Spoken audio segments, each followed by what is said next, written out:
Very good morning to all of you.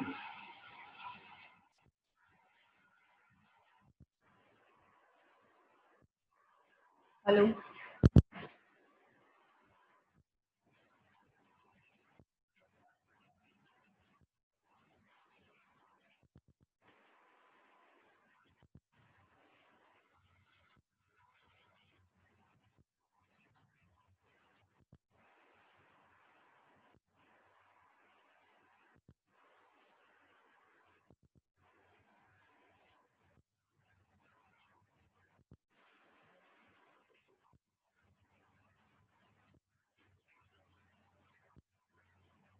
Very good morning to all of you.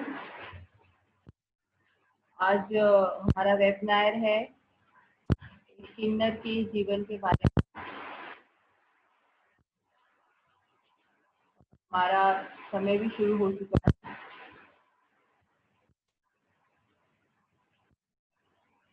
इस विषय पे ज़्यादा ना बोलते हुए मैं डायरेक्टली डॉक्टर पीयूष को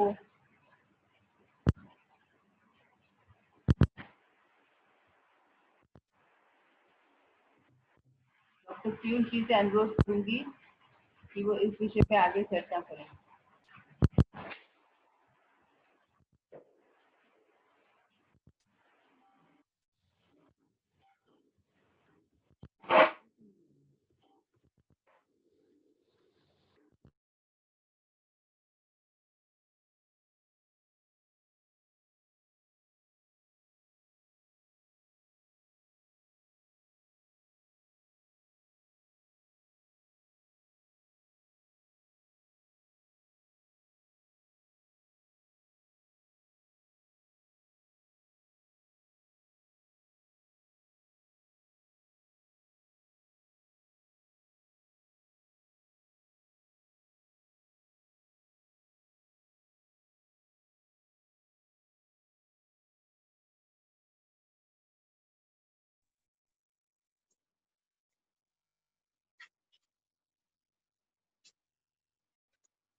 हेलो।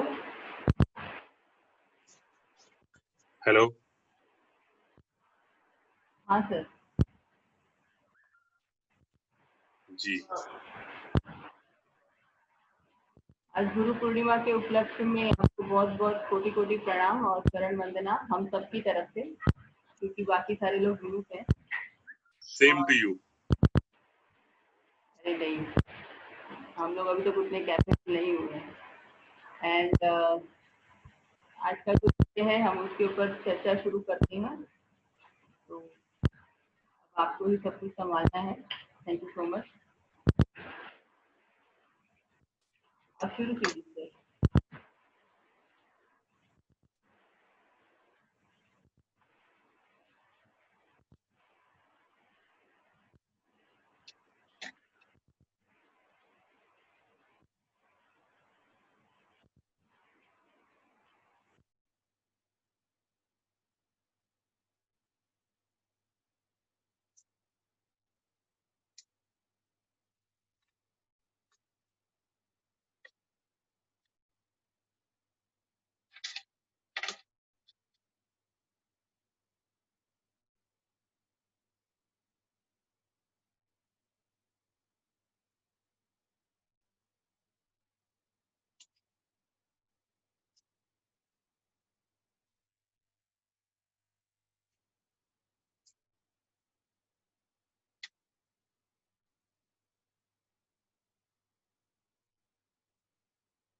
हेलो जी डॉक्टर साहब, आप बोलना आप यूनिक्स के बारे में शुरू कर दीजिए।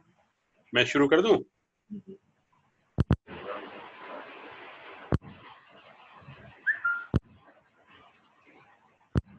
पहली वाली स्लाइड दिखा देते हैं।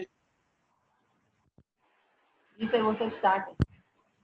हाँ, तो ये हम लोग किन्नरों के बारे में बात करने के जा रहे हैं। ये बहुत ही रहस्यमय, इनके बारे में ज्यादा लोगों को पता नहीं होता है। तो ये चर्चा करेंगे कि ये कौन होते हैं, इनकी जिंदगी के बारे में, इनकी तकलीफों के बारे में, सॉल्यूशंस के बारे में। मैं जैसा वेट कर रहा हूँ स्लाइड आ जाए।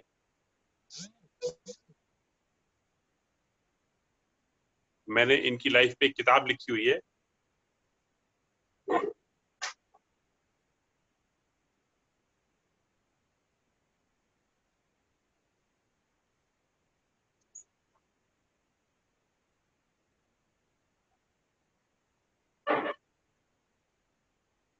ये किताब है जो इनकी लाइफ के बारे में है, life of A transgender, third gender. ये आजकल चर्चा में बहुत आ रहे हैं, कुछ पिछले 10-12 साल से ज्यादा प्रगति हुई है। सच्चाई ये है कि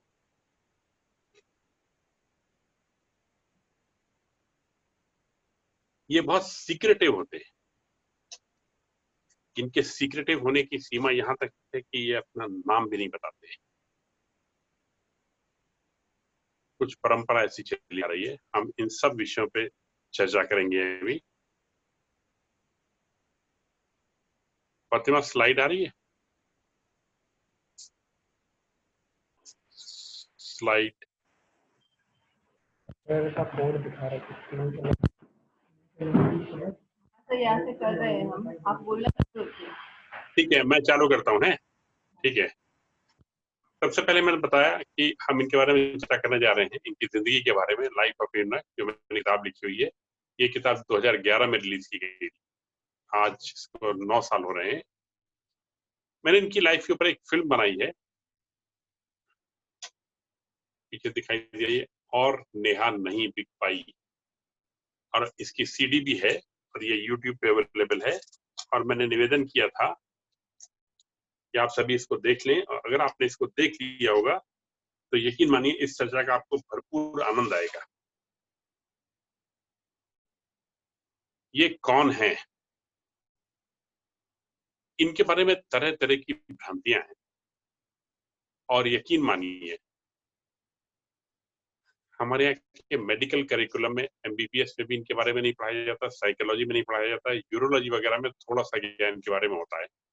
अदरवाइज एमबीबीएस में खाली 2 लेक्चर्स होते हैं, सवा घंटे के, अक्रॉस द कंट्री, जो डिग्री कोर्स है डॉक्टर्स के लिए।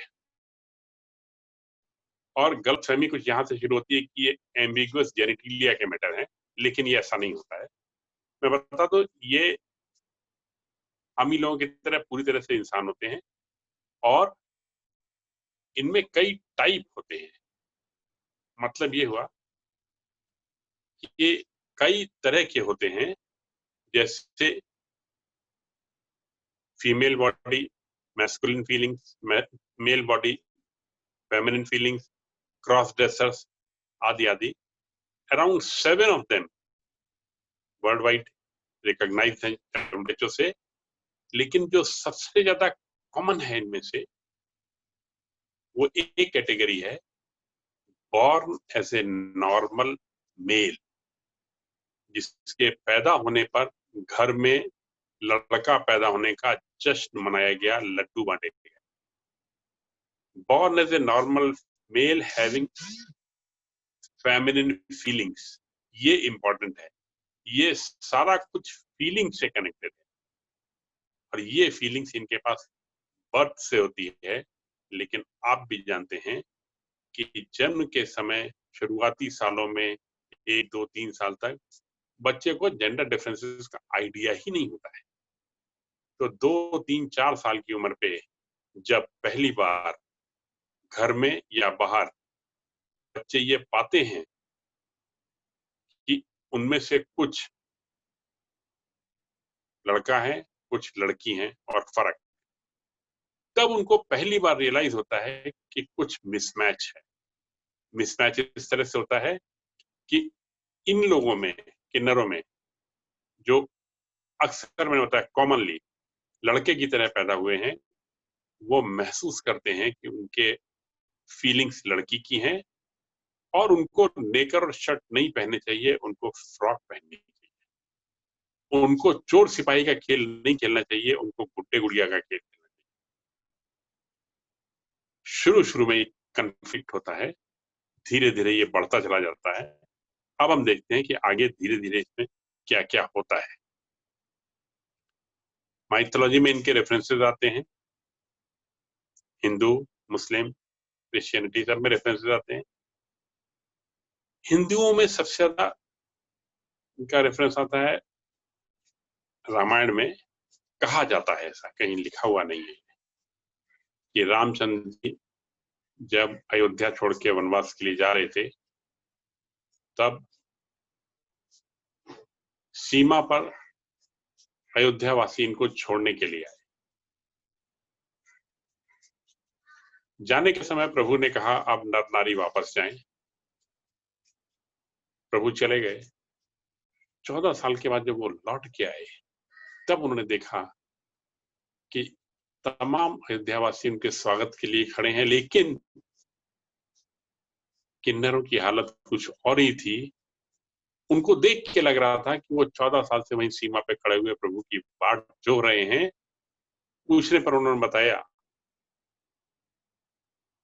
कि उनका आदेश तो नर नारी के लिए था, लेकिन किन्नर तो उनमें से कोई भी नहीं। और उन्होंने 14 साल तक वहां पर बरसात और धूप में प्रभु की प्रतीक्षा की।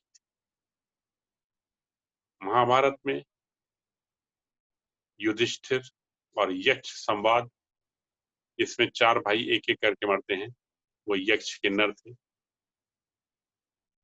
अर्जुन ने बृहन्नला का रूप धारण किया था।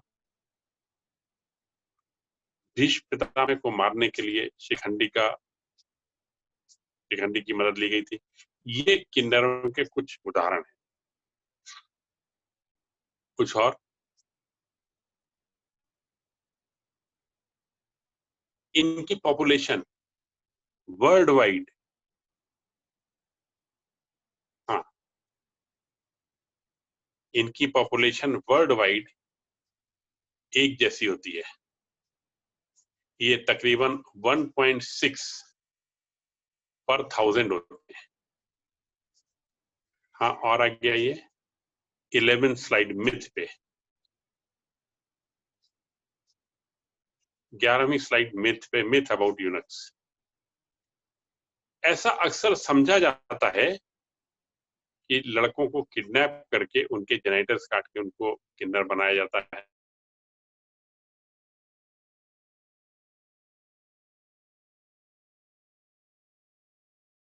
होता ही नहीं है। एक और मिथ है कि इनके मेल और फीमेल दोनों जेनिटल्स होते हैं। ये भी कभी भी नहीं होता है। एक और मिथ है कि इनके कोई भी जेनिटल्स नहीं होते हैं। ये भी एक मिथ है, कभी भी नहीं होता है। एक और मिथ है कि ये एक्सटॉर्शनिस्ट होते हैं। ये भी कभी भी नहीं होता है। इनफैक्ट मैं आपको बताता हूं, ये काफी लॉ अबाइडिंग लोग होते हैं और ये छोटे मोटे अपराधों या नेग्लिजेंस की बात छोड़ दीजिए, रेलवे में बिना टिकट चलना, ये बड़े ऑफेंसेस में इन्वॉल्व ही नहीं होते। और ये करीब करीब हमेशा सच होता है। इंडिया में इनकी हालत ज्यादा खराब है, ये हम अभी चर्चा करेंगे। Developed countries, for example USA में, ये बिल्कुल घुल मिल के रहते हैं। इनको समान अधिकार हैं और ये उसको प्रैक्टिस करते हैं, मिलता है। लैटिन अमेरिका, थाईलैंड में एज ए सेक्स वर्कर ये काफी प्रोमिनेंट है। चाइना में इतिहास में इनको काफी सपोर्ट मिला हुआ है। जैसे हिंदुस्तान में हिस्ट्री में मलिक काफूर का एक रेफरेंस आता है। मैंने बर्थ रेशियो की बात की। स्टेट वाइज इनकी पॉपुलेशन मैच करती है जनरल पॉपुलेशन से, लेकिन कुछ राज्यों में ये ज्यादा होते हैं माइग्रेशन की वजह से। आंध्र प्रदेश के साउथ वाले एरिया में इनकी बर्थ ज्यादा होती है। इस सब के कारण हैं, जैसे वहां पे कुछ गांवों को श्राप दिया गया है, कोई सती हुई, कुछ पुरानी दुर्घटनाएं हुई, उस कारण तो वहां के अंदर ज्यादा जन्म लेते हैं। लेकिन माइग्रेशन के बाद ये लोग ज्यादातर बड़े शहरों की तरफ भागते हैं, जहां पे इनको ज्यादा अच्छा पोटेंशियल मिल जाता है कमाई के लिए, और वो जगह होती है गुजरात, पंजाब, बॉम्बे, महाराष्ट्र में भी ये बहुत आते हैं। आंध्र में जन्म ज्यादा होते हैं, लेकिन माइग्रेट होके यहाँ पे आते हैं। मैंने बताया born as a normal male with feminine feelings.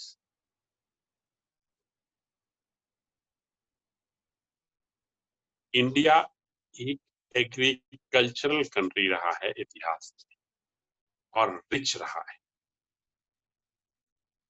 Bharat में दूध घी की नदियां बहा करती थी, सोने की चिड़िया कहलाता था। 2000 साल पहले, 2500 साल पहले भारत हमारा जनगणमन अधिनायक वाला भारत नहीं था। यहाँ छोटे छोटे राज्य थे, बड़ी संख्या में 200-500। उन राज्यों के अंदर रेवेन्यू कलेक्शन के साथ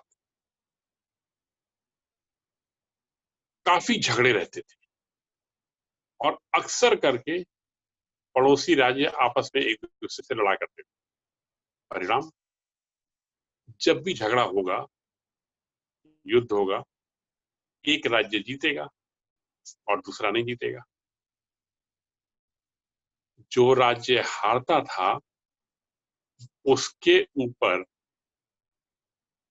जो राज्य है वो सीमा जीतने वाले राज्य के साथ जुड़ जाती थी। रेवेन्यू कलेक्शन विजेता के पास चला जाता था, उस राजा को या तो मार दिया जाता था या गिरफ्तार कर लिया जाता था, या राज्य निकाला दे दिया जाता था। कभी कभी उनको केमिकल या बायोलॉजिकल प्रेसिपिटेशन के द्वारा किन्नर भी बनाया जाता था। लेकिन जो राजा जीतता था वो राजा ही नहीं जीतता था, उसके मंत्री, सेनापति, ये सब भी जीतते थे। ये सब हारने वाले राज्य की महिलाओं के साथ विवाह करते थे। पॉलीगैमी प्रथा बिल्कुल प्रचलित थी, और उसकी उपयोगिता थी क्योंकि हर राजा को अपना वंश बढ़ाना था। बहुत बहुत रानियां होती थी। उन रानियों को संभालने के लिए, उनके मनोरंजन के लिए किन्नरों का प्रयोग होता था, और किन्नर उनके हरम्स के रखवाले हुआ करते थे। और ये व्यवस्था बहुत सुंदर तरीके से चलती चली आ रही थी, इसमें कहीं कोई रोक टोक नहीं थी। किन्नरों ने इसको अपना भाग्य स्वीकार कर लिया।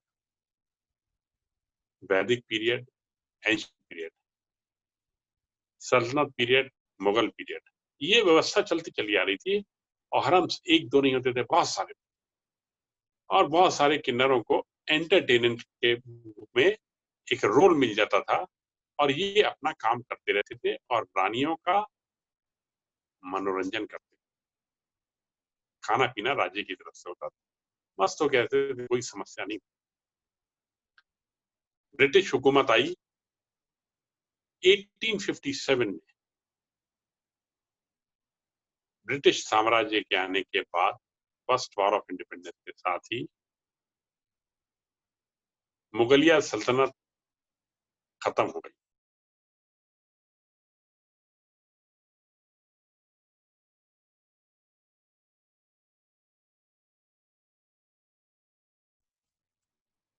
जब ये सब हरम्स खत्म हो गए, तो हरम खत्म होने में ये किन्नर सड़क पे आ गए, और इन्होंने अपना धंधा बनाया बेगिंग एंड डांसिंग को पब्लिक के लिए। कोई समस्या नहीं थी, किस्मत के मारे थे, चलता रहा ये भी। 1857 ऑनवर्ड्स हरम्स खत्म हुए, किन्नर रोड पे आए, इन्होंने बेगिंग और डांसिंग को अपना पेशा बनाया। 1871 क्रिमिनल राइट्स एक्ट आया। क्रिमिनल राइट्स एक्ट का मतलब था कि जो भी ट्राइब किसी क्राइम में इन्वॉल्व हो तो उसके नाम दे दिए गए थे, और कोई भी उस ट्राइब का मेंबर है तो उसको क्रिमिनल ट्राइब्स एक्ट के हिसाब से अपना रजिस्ट्रेशन कराना पड़ेगा नियरेस्ट पुलिस स्टेशन पे, with address verification, daily morning में प्रेजेंट होना पड़ेगा। ये कुछ ट्राइब्स थी जो ठगी में इन्वॉल्व हुआ करती थी, इसके चलते ब्रिटिश हुकूमत ने ठगी रोक दी थी, कंट्रोल कर दी थी पूरी तरह से। लेकिन दुर्घटना कहीं और हुई। क्रिमिनल ट्राइब्स एक्ट में जो ट्राइब्स थी उनके लिए डेली मॉर्निंग पुलिस स्टेशन में attendance, permission before living station, permission before purchase of property, ये 4-5 कानून लग गए। कोई प्रॉब्लम नहीं, हुकूमत की व्यवस्था सही है, बिल्कुल सही। 1897 में किसी गलती से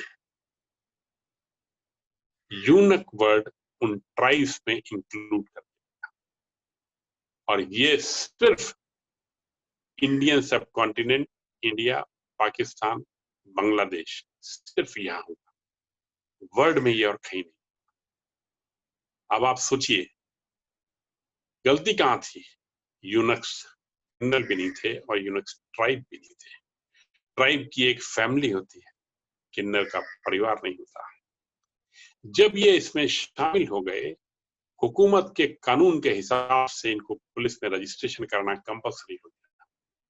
registration compulsory, daily morning attendance compulsory, permission to leave station compulsory, और कोई प्रॉपर्टी खरीदने के पहले इन्फॉर्म करना ये कंपलसरी। यहां से इनकी तकलीफ शुरू हुई जो विश्व में और कहीं भी नहीं। 123 साल हो गए। अभी देखिए आगे क्या क्या इम्पैक्ट हुआ। मैं आगे बता रहा हूं, जैसे मैंने फिल्म में दिखाया है, जिन्होंने देखी है वो इसको पूरा एंजॉय करेंगे, जिन्होंने नहीं देखी है वो मिस करेंगे वो पार्ट। किन्नरों को घर छोड़ के जाना पड़ता है। घर छोड़ के आए किन्नर को जब इस व्यवस्था में गुजरना पड़े कि वो आते आते क्रिमिनल ड्राइवर क्या गुजरेगी उसके दिल पे। 1904 और 1905 के बंगाल फेमिन ने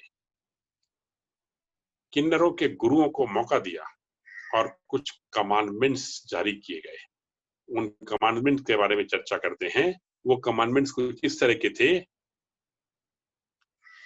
कि जैसे साड़ी पहनना है, अपना नाम नहीं बताना है, और इसके साथ कुछ समस्याएं और भी बढ़ती चली जाती।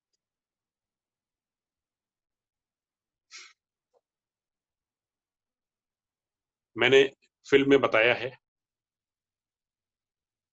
किस तरह से किन्नर के बारे में घर पे पता चलता है।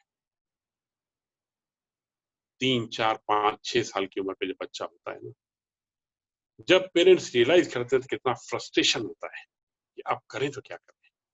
वो लड़का है लेकिन लड़कों जैसे कपड़े नहीं पहन सकता, उसका मन हर वक्त करता है कि लाली पाउडर लिपस्टिक लगाए, लड़कियों की तरह बिहेव करे।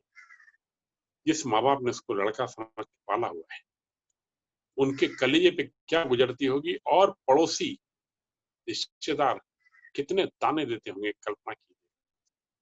हमारे हर किन्नर के साथ यही होता है।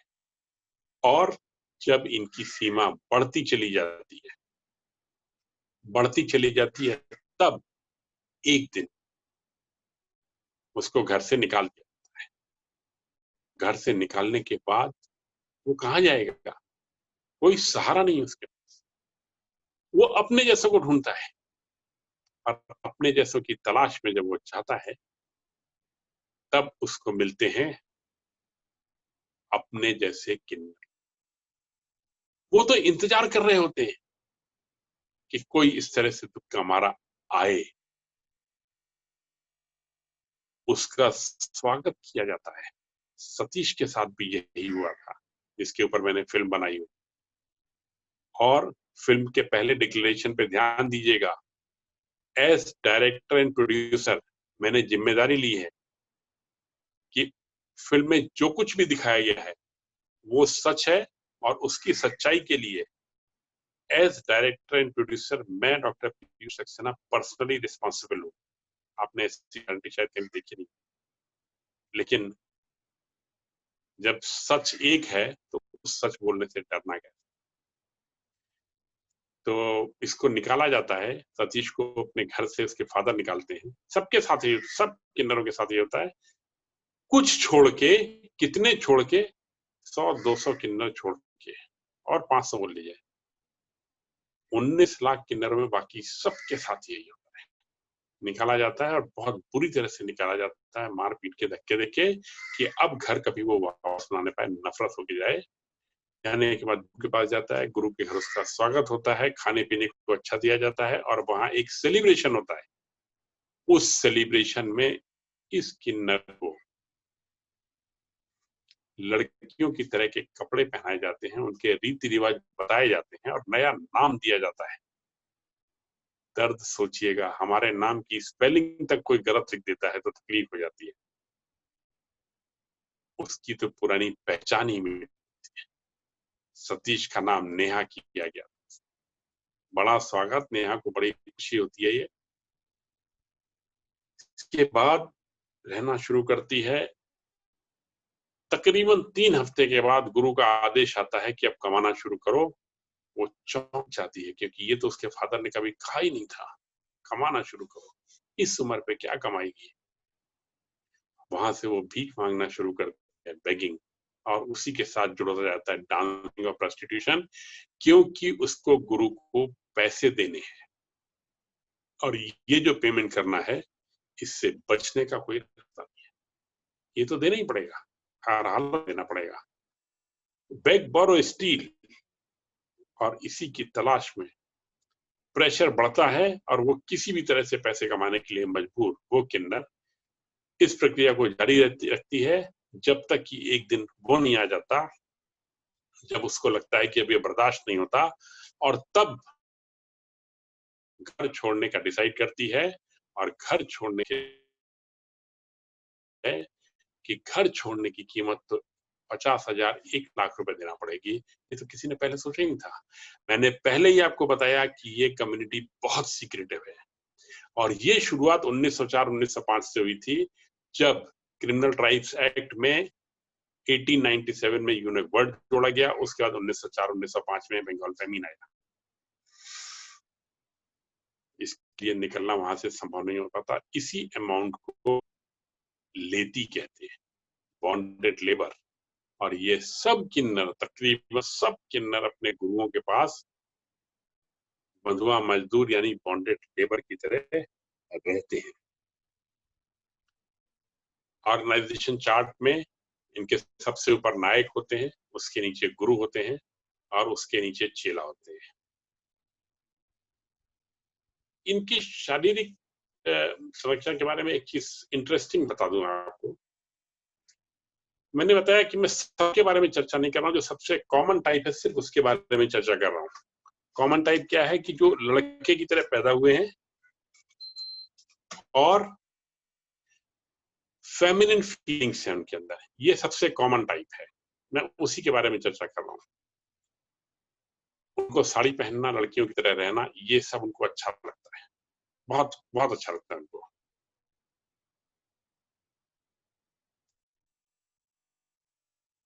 इनके पेनिस कभी इरेक्शन नहीं होता, ये बात ध्यान देने की है। They can not have an erection, और ये पॉइंट है जो इनको गे लोगों से डिफरेंशिएट करता है। गे के इरेक्शन होता है, they also go with boy with boy. इन लोगों के सेक्सुअल फीलिंग्स होती हैं, लेकिन फीलिंग्स एज ए फीमेल होती हैं। तो प्रॉब्लम होती है कि फीलिंग्स एज ए फीमेल होती हैं, टुवर्ड्स ए मेल होती हैं, और ऑर्गन्स इनके मेल होते हैं। तो ये एनल और ओरल सेक्स की तरफ जाते हैं, और फीलिंग्स का इनका लो होता है। फीलिंग्स लो होती हैं, किसी के मीडियम होती है, किसी के हाई इंटेंस फीलिंग भी होती है। 3 टाइप की फीलिंग्स में इनको लेवल में क्लासिफाई किया जा सकता है। वो पेनिस इनके किसी भी काम का नहीं होता है, और इनके लिए लायबिलिटी होता है।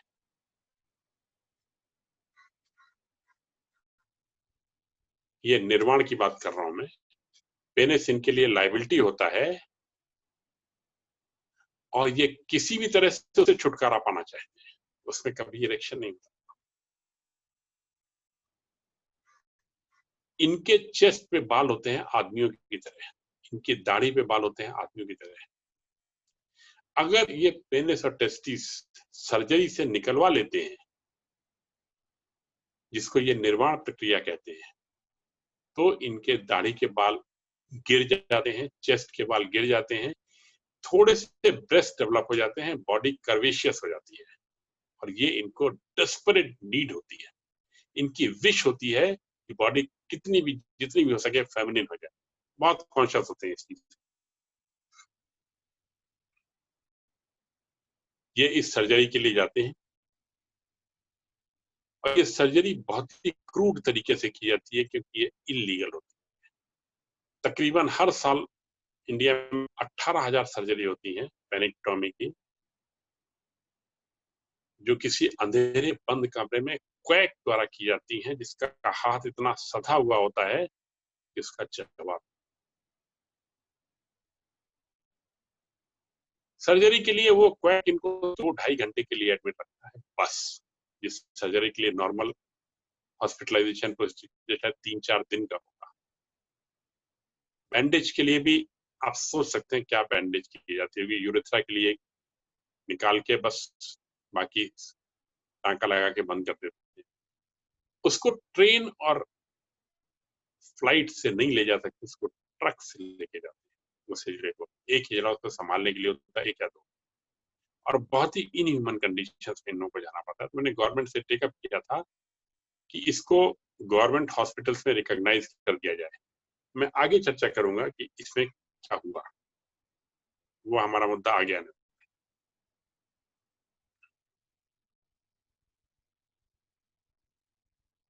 एक और चीज, ये लोग बहुत रिलीजियस माइंड के थे और इनके फेवरेट स्पॉट्स यलम्मा,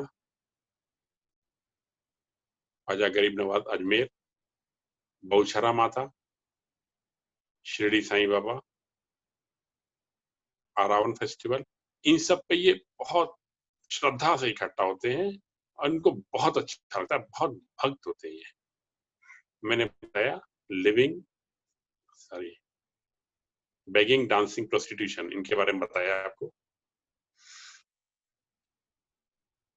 एक खास चीज बताना चाह रहा था मैं। जिस घर में ये पता चलता है 36 कि ऐसा हुआ है, वो अंदर तक सब टूट जाते हैं। Psychological and psychiatric aspects in general में बता रहा हूँ।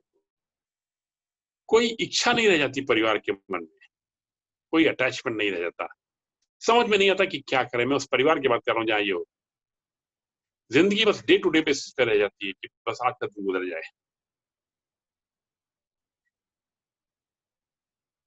ये सुसाइड नहीं करते हैं। अब इनके ग्रीफ के 5 स्टेज देखिएगा। सबसे पहले डिनायल होता है परिवार में, उसके बाद एंगर, हम क्यों, उसके बाद बार्गेन, हमको अगर ये मिला है तो ठीक है, ये गया है तो कुछ मिला भी है, डिप्रेशन लास्ट होता है और फाइनली एक्सेप्टेंस होता है। ये हर किन्नर के घर की कहानी है। दुख तो बहुत है इनके जीवन।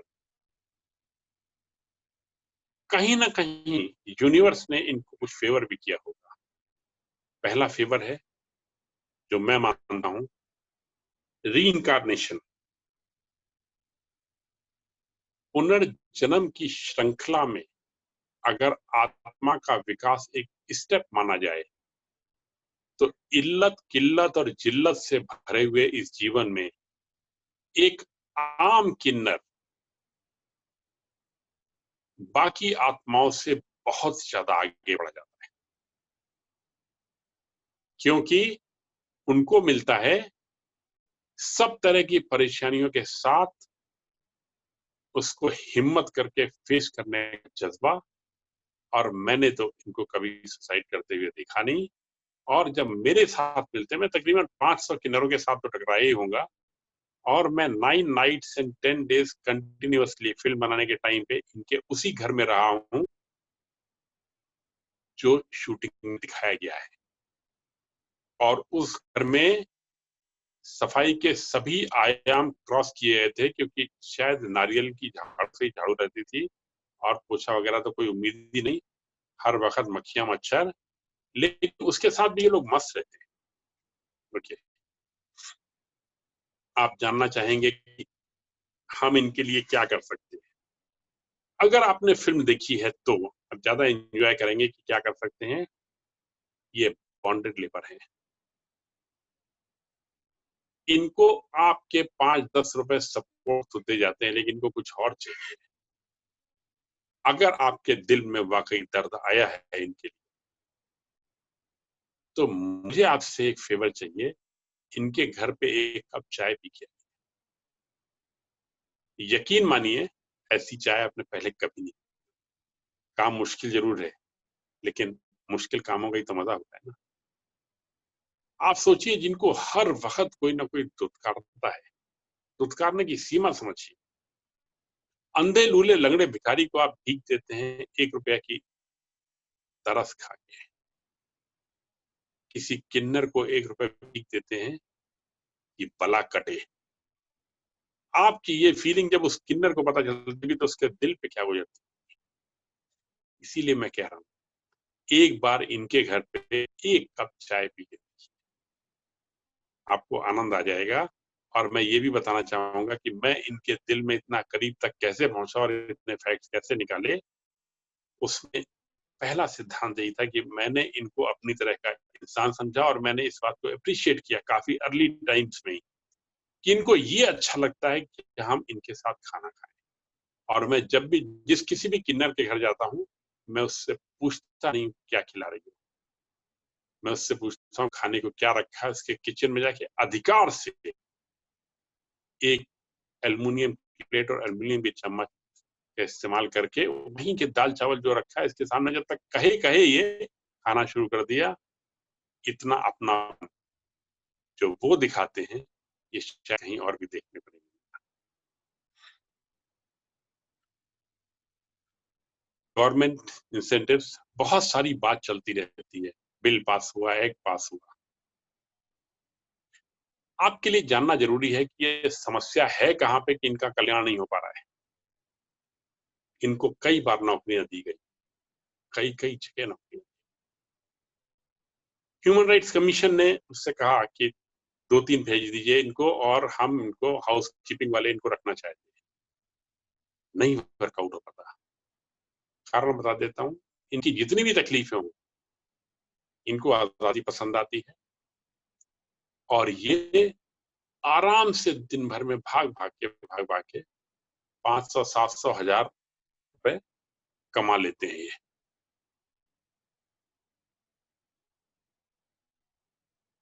इतनी कमाई इनको क्लास 4 में नहीं हो सकती। दूसरी बात, कुछ इनमें से पढ़े लिखे भी, कुछ ने एमए पास किया, भीख मांगना उनको अच्छा नहीं लगता।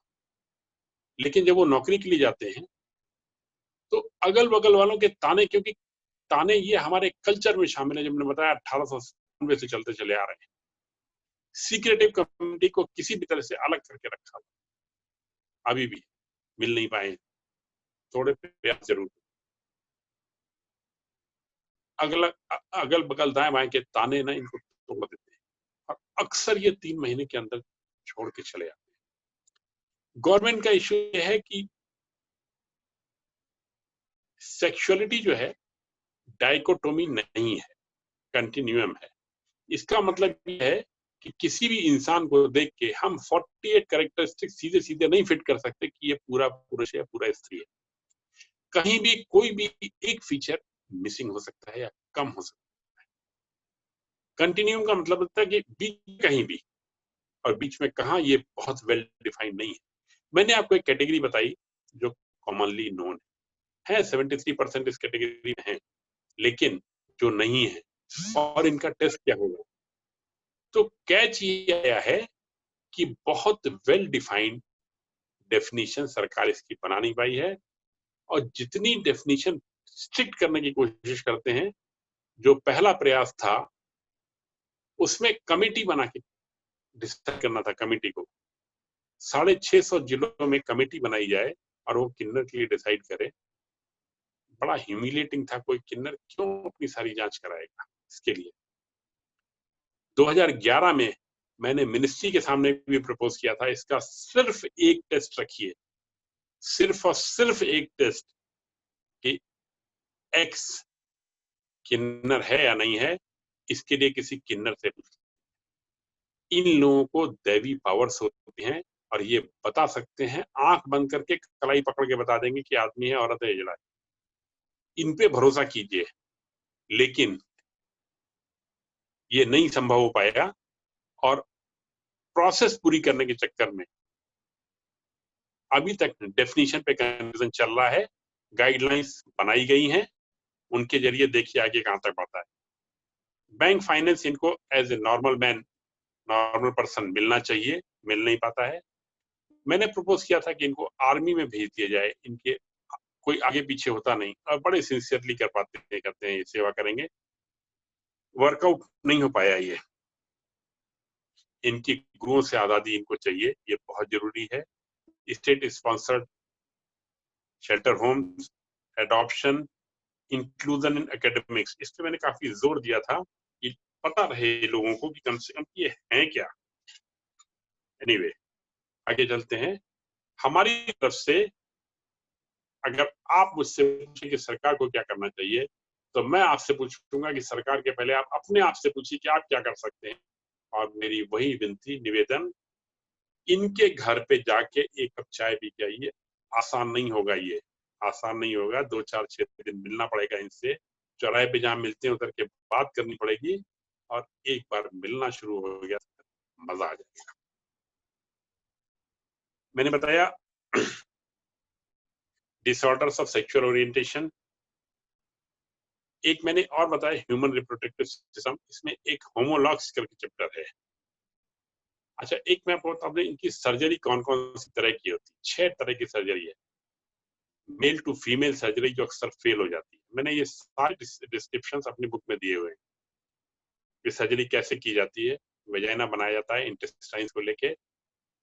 विदेशों में इसकी कीमत 50 लाख रुपए तक आती है और 1 साल तक का पोस्ट ऑपरेटिव प्रोसीजर होता है। इंडिया में किन्नर के पास इतने पैसे भी नहीं होते। सरकारी अस्पतालों में 2000 रुपए में जो सर्जरी होती है, पोस्ट ऑपरेटिव केयर पॉसिबल नहीं होती उनके लिए, बहुत मुश्किल होती है।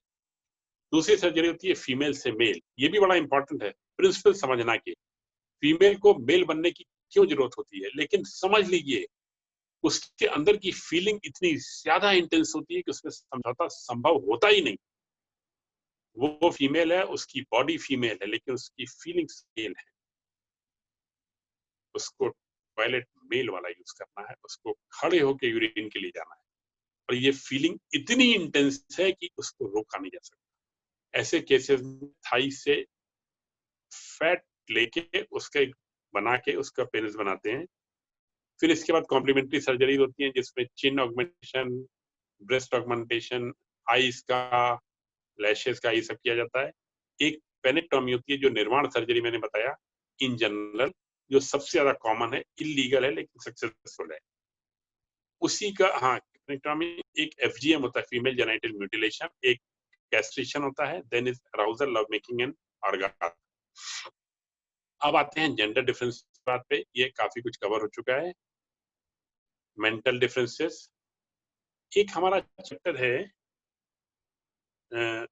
होमोलॉग्स के बारे में। होमोलॉग्स जानना बहुत इंपॉर्टेंट है। होमोलॉग्स आपको दिखाया जा रहा है स्क्रीन पे, इसका मतलब ये होता है कि फीटस की ग्रोथ के टाइम पे जो लेफ्ट में दिखाया गया है वो इनडिफरेंट है, उसके बाद में मेल है, उसके बाद में फीमेल है। ये जो मैंने सब दिए हैं ये मेडिकल की एनाटॉमी की किताब से पढ़ के दिए हैं और कंसल्ट करके दिए गए हैं। 3rd और 4th मंथ ऑफ प्रेगनेंसी में जो इनडिफरेंट ऑर्गन्स हैं जिनके नाम दिए हुए हैं, ये आगे मेल या फीमेल में किसी एक तरफ बढ़ जाते हैं। अब समझना ये जरूरी है कि ये जितने बढ़ रहे हैं तो इसमें कंबाइन नहीं हो सकते। ये पॉसिबल नहीं है कि किसी के पेनिस भी हो जाए और क्लिटोरिस भी हो जाए। तो इसीलिए जो कहा जाता है कि दोनों ऑर्गन्स हो, ये नहीं हो पाता है कभी नहीं। थ्योरेटिकल पॉसिबिलिटी ये हुई, practically rarest of the cases में, कहीं 1-2 केस में मैंने ऐसा सुना है विदाउट बेसिस कि दोनों ऑर्गन्स थे, लेकिन मेरे पास कोई भी उसका ऑथेंटिक सपोर्ट नहीं है। इसके आगे हम बताना चाह रहे हैं कि हमने एक फिल्म बनाई। ये जो फिल्म आपको दिखा रहे हैं, मैंने आपसे कहा था कि और नेहा नहीं बिक पाई, ये फिल्म जरूर देखिएगा और ये देख के आपको दर्द का रियलाइजेशन होगा। जो कैरेक्टर्स दिखाई जा रहे हैं ये सायरा दादी हैं जो गुरु हैं, और ये उनके हाथ में नेहा है, और ये फिल्म से ही लिया गया है। और नेहा पहले सतीश थी, घर छोड़ के, जब घर पे रहती थी सतीश थी, छोड़ के आई तो नेहा हो गई है, और टॉर्चर इस बात को लेके है कि कमा के ठीक से नहीं लाती है। अब हम आ रहे हैं कि हमने इसमें क्या क्या किया। जिन्होंने फिल्म देखी है वो ये बात और आसानी से समझेंगे कि मेरे किसी भी प्रयास का विरोध गुरुओं के नायक और गुरु खुद पुरजोर करेंगे, क्योंकि मैं जो बात कर रहा हूं वो चेलों के इंटरेस्ट पे, चेलों के ह्यूमन राइट्स के बारे में बात कर रहा हूं, और गुरु और नायक लोग इसी के विरोध में है, क्योंकि अगर वो चेलों को दबा के नहीं रखेंगे तो उनके काम का क्या होगा, ये समझना बहुत जरूरी है। यही कारण है कि मेरे हर स्टेप का पूरा विरोध गुरुओं और नायकों ने किया। उनकी मांग क्या होती है किन्नरों के लिए, ये भी जानना जरूरी है। सारी मीटिंग्स में उनकी मांग होती है कि सेपरेट टॉयलेट बनवा दीजिए, Churchgate station for example, job में रिजर्वेशन दे दीजिए, रेलवे में बर्थ का कोटा दे दीजिए, ईडब्ल्यूएस में मकान दे दीजिए। और आप देखेंगे कि मैंने दूसरे मुद्दों को उठाया था वहां पे। सबसे पहली बात, मैंने 4 मांगे मांगी थी हाई कोर्ट में, और ये आपको अगली स्लाइड दिखा रहे हैं हम, जिसमें हमने हाई कोर्ट में ये प्रेजेंट किया था कि इनके केयर के लिए। तो पहले अपीयरेंस में लॉर्डशिप ने डायरेक्शन दिया कि मैं किसी भी मिनिस्ट्री को जाके कभी भी अप्रोच कर सकता हूं अपनी बात बताने के लिए, और इसके साथ ही, इस ऑर्डर के साथ मुझे अपॉइंटमेंट्स मिलना शुरू हो गए मिनिस्ट्री में। मेरा पहला इशू ये था कि आप सोच सकते हैं कि किन्नरों का विषय किसी भी मिनिस्ट्री को ईयर मार्क नहीं था एलोकेशन बिजनेस रूल्स में। इसका मतलब ये हुआ कि एलोकेशन ऑफ बिजनेस रूल्स के नियम के हिसाब से हर विषय किसी न किसी मिनिस्ट्री को ईयर मार्क होता है, लेकिन किन्नरों का विषय किसी भी मिनिस्ट्री को ईयर मार्क नहीं था।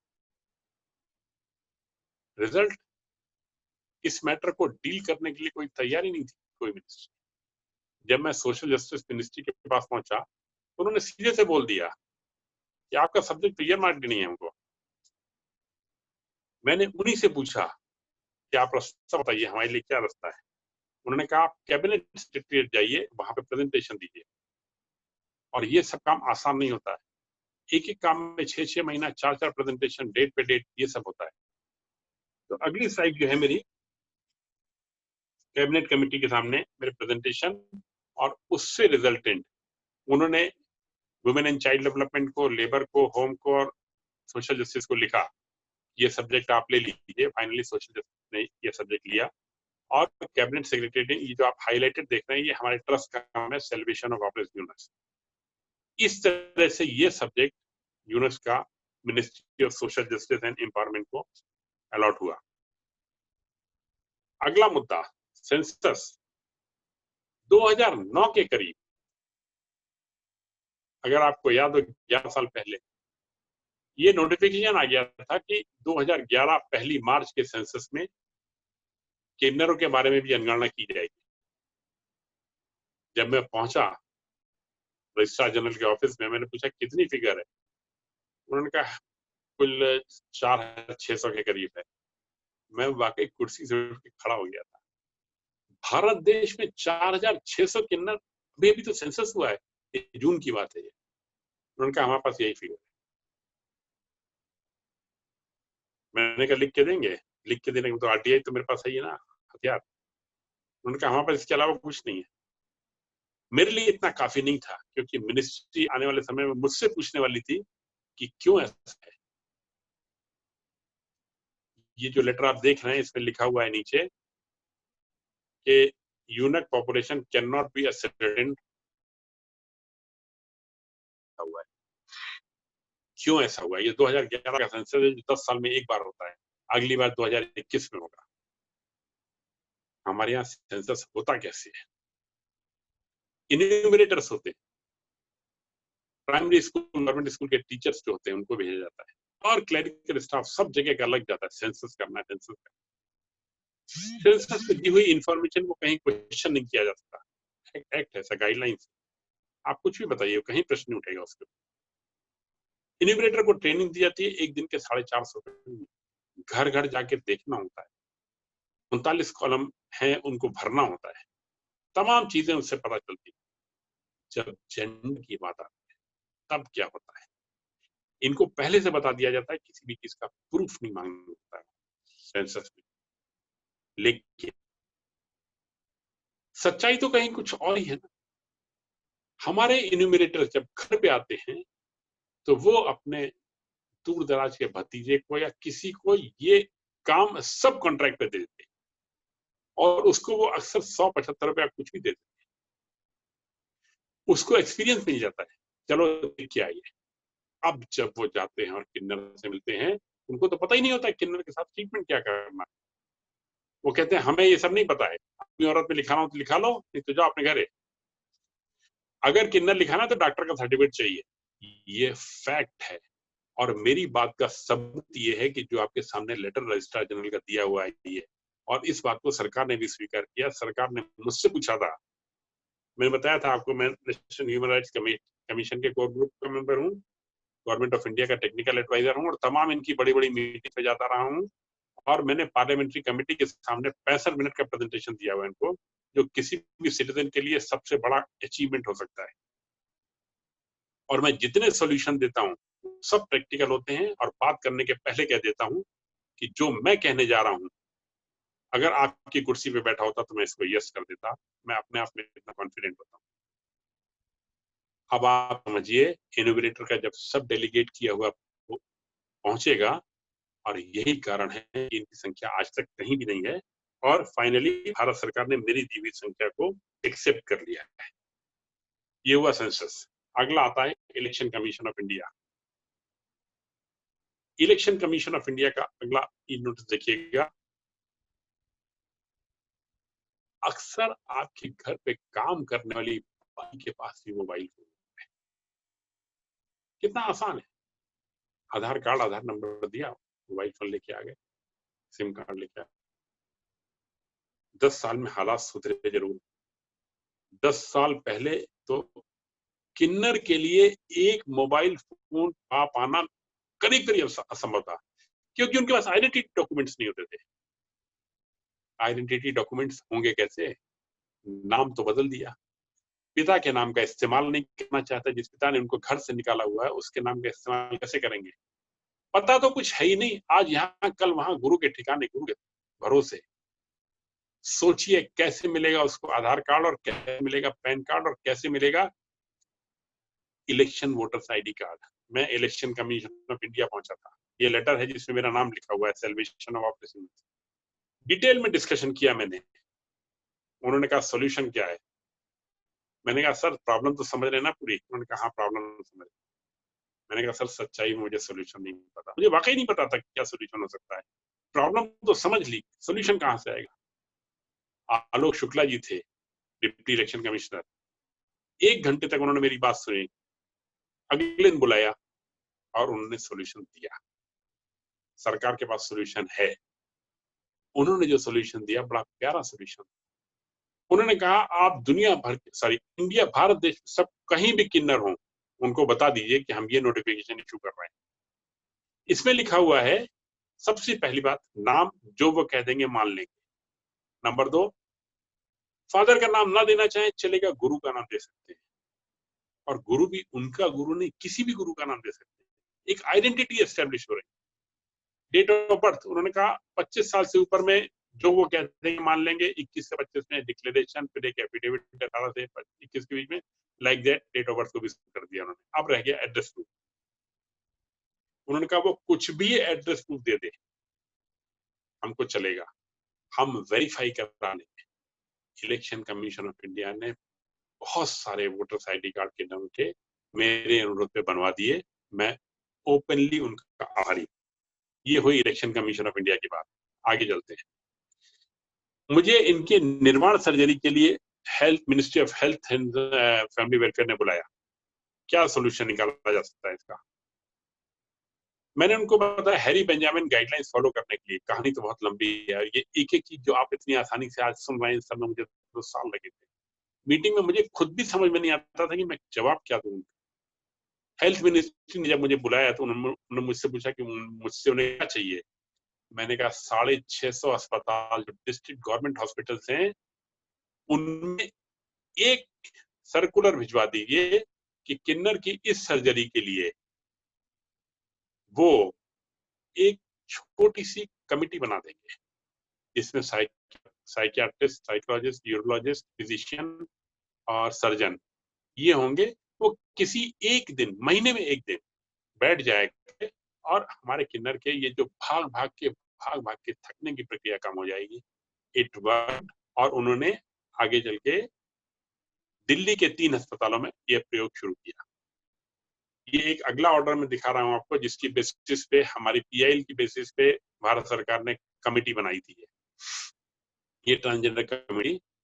और इसके बाद आ रहा है ये जो मैंने बॉन्डेड लेबर वाली बात की थी, इसके आगे है ये नेक्स्ट स्लाइड है। जो मैंने बॉन्डेड लेबर वाली बात को जब हाईकोर्ट में ज्यादा उठाया तो मुझे सेक्रेटरी ने कॉल किया था कि इसका सोल्यूशन क्या है। इसके बाद वाली स्लाइड है। हाँ, तो बुलाया उन्होंने।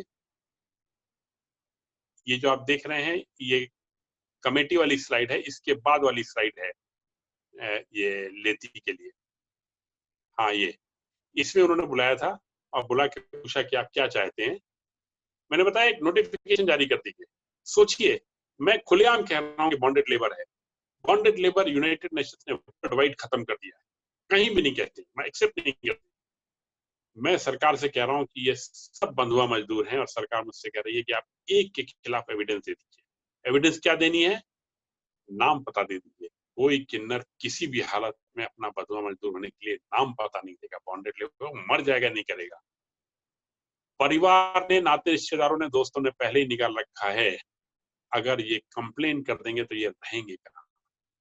बहरहाल सरकार ने एक रास्ता निकाला और रास्ता ये नोटिफिकेशन था जो अगली स्लाइड पे आप देख रहे हैं। इसमें ये बताया गया है कि किसी भी किन्नर को अगर बॉन्डेड लेबर की तरह रह रहा है तो वो, ये अगली स्लाइड है नोटिफिकेशन की, तो वो सरकार को बता दे। सरकार के पास एक भी कंप्लेन नहीं पहुंची क्योंकि वो अपने गुरुओं से इतना डरते हैं। लेकिन मुझे लगता है कि मैंने अपने हिस्से का काम पूरा कर दिया और मुझे बहुत तसल्ली है इस बात। आगे चलते हैं। ये हेल्थ मिनिस्ट्री ने, मैंने बताया था आपको, ये डेट वाइज इंडेक्स थे। तो 3 अस्पतालों में वो कमेटी बना दी सर्जरी के लिए। और इसके साथ ही हाई कोर्ट पे मेरी चूंकि सारी मांगे पूरी हो गई थी, ये पीआईएल विथड्रॉ कर ली क्योंकि मेरी सारी बातें पूरी हो चुकी थी। जो कुछ मुझे कहना था मैंने कह दिया। अब आप कोई भी प्रश्न पूछ सकते हैं, किसी भी तरीके का मैं जवाब दूंगा आपको।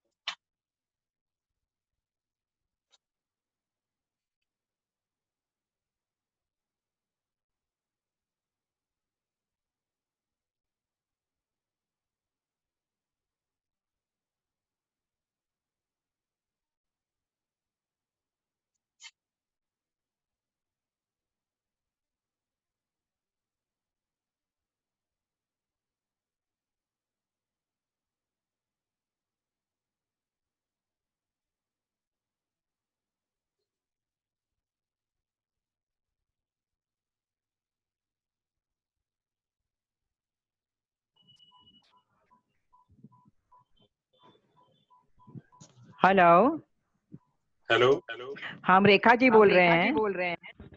जी उससे ये लोग से डरने की जरूरत होती है क्या? कोई इन्फेक्शन लग जाए, कंटेजियस डिजीज हो जाए, ऐसा कुछ होता है क्या? इन्फेक्शन लग जाए? किस चीज का इन्फेक्शन? जैसे हम लोग ह्यूमन है, वो लोग ह्यूमन नहीं है, नॉर्मल। देखिए मैडम, ये लोग अक्सर HIV और एड्स से सफर करते हैं, लेकिन ऐसी कोई कंडीशन नहीं है कि जिसमें HIV और एड्स का इन्फेक्शन आपको इनके पास बैठने से लग जाए, तो हो नहीं सकता। तो कोई डरने की जरूरत नहीं है। और आपने बड़ा अच्छी चीज पूछी। एक इनकी और समस्या होती है, सुर्ती के एडिक्ट होते हैं, सुर्ती के, और मतलब जितनी भी वाइसेस आप सोच सकते हैं, व्यसन, ये व्यसनों से ग्रसित होते हैं। लेकिन इन सब के होते हुए मैं इनके पास आराम से घुल मिल के मिलता बैठता रहा, बिना किसी डर के। मुझे तो नहीं लगता कि जरा सी भी कोई डरने की जरूरत है, बिल्कुल भी नहीं। दूसरा क्वेश्चन है सर, वो लोग कहीं भी हम लोग के साथ मिसचिफ कर सकते हैं, जैसे बिहेवियर वाइज? किस तरह का मिसचीफ? आपका प्रश्न बहुत इंपॉर्टेंट है, मैं समझ रहा हूँ, क्योंकि आप जो पूछ रही हैं वो सभी लोग पूछना चाहते हैं और पूछ नहीं पा रहे हैं। ये किसी तरह का मिसचीफ नहीं करेंगे, ये इनका स्वभाव ही नहीं। आप इनके घर जाएंगी, ये आपका पर्स खोल के भी नहीं देख सकते। ये बहुत संस्कार वाले लोग होते हैं। ये क्या कर सकते हैं? ये क्या कर सकते हैं? ये बेशर्मी से ताली बजा सकते हैं, कपड़े उठाने की धमकी दे सकते हैं। कपड़े उठाने के एक्चुअल केसेस बहुत ही कम होते हैं, बहुत कम धमकियां होती हैं। अगर आप मैडम फिल्म देखी है तो आप समझ सकती हैं इनके ऊपर कितना ज्यादा प्रेशर होता है पैसा कमाने के लिए। तो आपने फिल्म देखी है मैडम कि नहीं?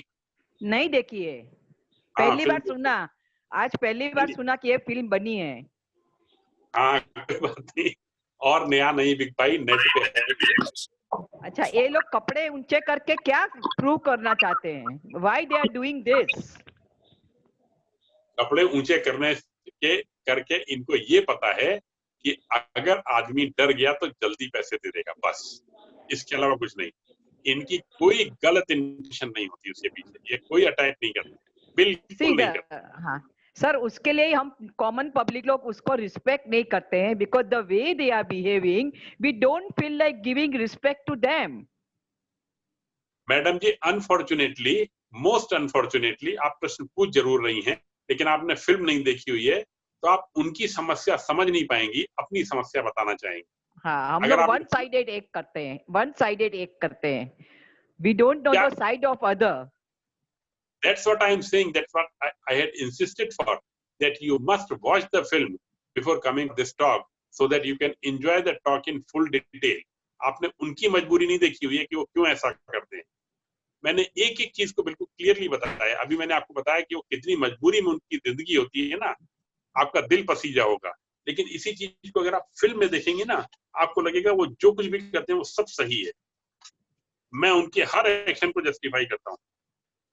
सर, दूसरी बात, वो जब पब्लिक में होते हैं तो जेंट्स को इधर उधर हाथ लगाते हैं, and that is very indecent for the public to see when they are behaving like male और फीमेल, कहीं रॉन्ग जगह पे हाथ लगाते हैं, बहुत बुरा लगता है वो लोग। मैंने एक मिनट, उनकी इंटेंशंस खराब नहीं होती, बिल्कुल इंटेंशन खराब नहीं होती हैं। वो दोस्त की तरह, भाई की तरह हाथ लगाते हैं, कभी गंदगी नहीं होती उसमें। गंदगी तब होती है जब ये प्रोस्टिट्यूशन के लिए ट्रक वालों के पास जाते हैं, क्योंकि इनको कॉमन कस्टमर मिलते नहीं है। जो रोड, जैसे आपने, मुझे पता नहीं आपने देखा हो कि नहीं, जहाँ पे ट्रक पास हो रहे होते हैं वहां पे ये 100-200 रुपए लेके सर्विस देते हैं। मैंने बताया एनल या ओरल सर्विस देते हैं ये, तो वहां की बात अलग है। अदरवाइज इनकी इंटेंशन बिल्कुल गलत नहीं होती। ये बहुत सच्चे और रॉयल दिल के लोग होते हैं। Sir, दूसरा question, how they satisfy their inner sex satisfaction, which is very common for our human being. How they satisfy? Because there is no satisfaction. There is some satisfaction, there is some hidden satisfaction, और इसके बारे में बहुत ज्यादा शोध कार्य मेरा भी नहीं हो पाया है, ठीक है। लेकिन मुझे, क्योंकि मेरी भी एक सीमाएं हैं कुछ, और इसको मैंने मेडिकल कॉलेज को रेफर भी किया हुआ है इसमें कुछ जी काम किया जाए, लेकिन ये बड़ा मुश्किल है इसमें शोध कार्यों का ना। तब भी मैं बता दूं, इनको पार्शियल सेटिस्फेक्शन मिलता है, कुछ ना कुछ मिलता है। sir, they are not uh, presenting themselves in the society, so we have a sympathy. The main issue is that they behave so badly, they dress up so badly, there is a no decency, and that's why we don't respect them. Problem madam वहीं से शुरू हो रही है कि आपने film नहीं देखी है इनकी, और हाँ जी, नहीं देखी है। बिना फिल्म देखे आप इतने आरोप लगाएंगी ना, ये उचित नहीं हो गया। सर आरोप नहीं है, बहुत क्वेश्चन है ये चीज के लिए। जो आप आया, पहली बार मुझे ये सब्जेक्ट के लिए कोई आदमी मिला है कि ये सब्जेक्ट को ओपन पब्लिकली वीडियो में आप दे रहे हैं। It is a guts to have, sir, you have a guts. नहीं, मैं तो 10 साल नोबडी से है। दे रहा हूँ मैडम, मैं तो 10 साल से दे रहा हूँ, और हाँ मुझे जी, बहुत रिकॉग्निशन भी मिला है। अगर आप यूनक आपने गूगल में टाइप किया होता तो मेरी हाँ साइट आ जाती है उससे। ये सब कुछ जो मैं आपको बता रहा हूँ मेरी किताब में, मेरी साइट में दिया हुआ है ये। सर, उसको लिए कॉलेज और एजुकेशन क्यों नहीं देते हैं? Why they are not educating them?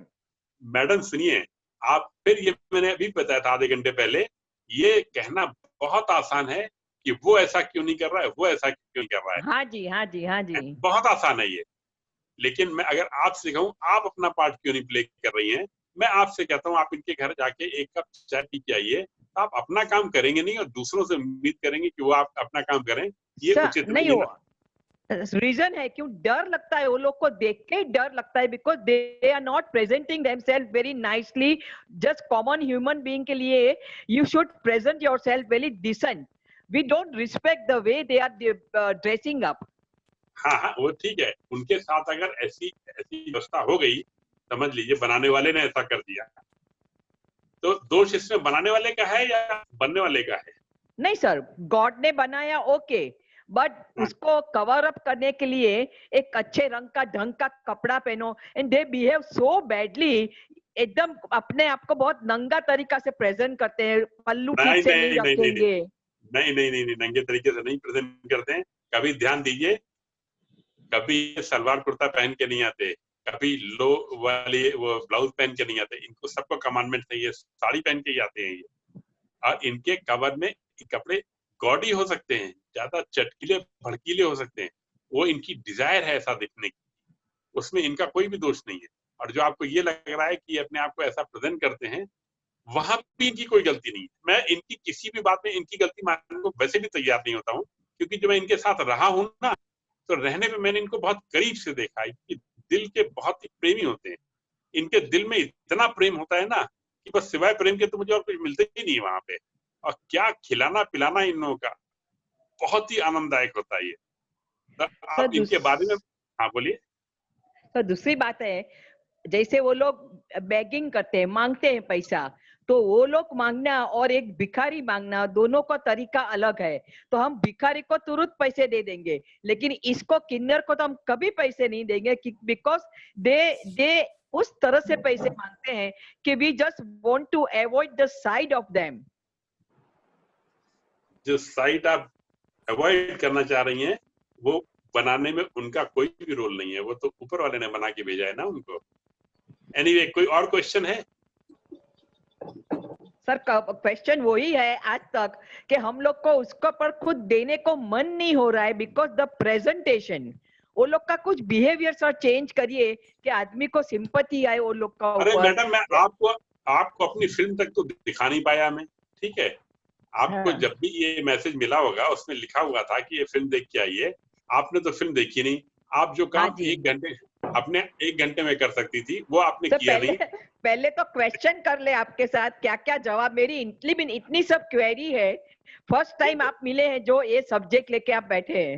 नहीं, ये फेयर नहीं है ना मैडम। मैंने होमवर्क अगर दिया था तो कुछ सोच समझ के कहा था ये करने के लिए। उसके जी बाद जी, क्वेश्चन आंसर का मजा भी अलग हो जाता है। ऐसे आप क्वेश्चन हाँ हाँ पूछेंगे हाँ, तो सच्ची जवाब नहीं बात है, होगा ना। सच्ची बात। हाँ जी, हाँ जी, तो हम यूट्यूब में देख सकते हो पिक्चर? हाँ बिल्कुल बिल्कुल। अच्छा जी, अभी तो लॉकडाउन में है तो पिक्चर फोन में ही देख लेंगे, यूट्यूब में। फिर आपसे बात। हाँ बिल्कुल बिल्कुल। और कोई क्वेश्चन?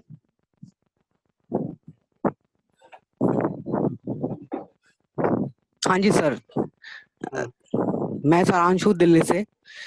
मैंने एक्चुअली मैं अपने ऑफिस में नालसा के थ्रू अपना अप्लाई करा था कि फ्रॉम फीमेल टू मेल के लिए। तो उन्होंने बोला था जो ट्रांसजेंडर होते हैं वो तो बचपन से ही होते हैं, या फिर आपकी कोई सर्जरी हुई है ये सब, जबकि नालसा कहता है कि विदाउट सर्जरी अगर आपको जैसे फीलिंग है तो आप कर सकते हैं अप्लाई। तो ये गवर्नमेंट मतलब कि समझ नहीं पा रही है कि जो ट्रांसजेंडर है वो उनको ये लगता है कि वो बचपन से ही वैसे होते हैं। तो ये कैसे मतलब समझाया जा सकता है?